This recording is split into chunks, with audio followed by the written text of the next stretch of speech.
Why four Gospels? That's a good question.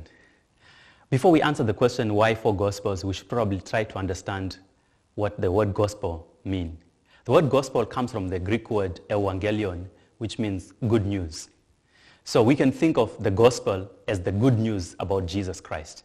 And so there is a need for us to differentiate between the gospel and the gospels. So the gospels then are books that tell the story about Jesus. And we have four such books: Matthew, Mark, Luke, and John. Three of those we call synoptic gospels, that is Matthew, Mark, and Luke. They seem to tell the story of Jesus in a very similar but yet different way. John is a bit different from the synoptics.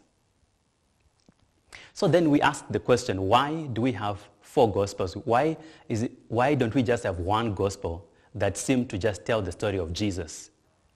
Well, in the early church, the question was asked, and some people were not comfortable with having four gospels.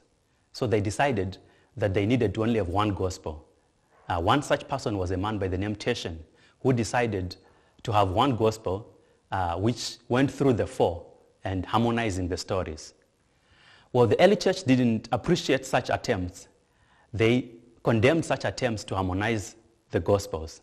They decided that it was better for the church to maintain all four gospels and allow the four gospels to tell their own story of Jesus. Now, if the early church decided that it was important that we have four gospels, we in the modern world should also avoid such attempts to harmonize the gospel. We must listen to each gospel artist and hear what each artist have to say about the life of Jesus. I like to think of the gospel writers as artists who are painting the life of Jesus.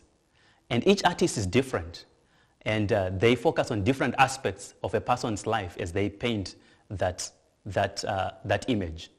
And so it is with the gospel writers. They are painting the life of Jesus and focusing on those aspects that are important for their communities of faith.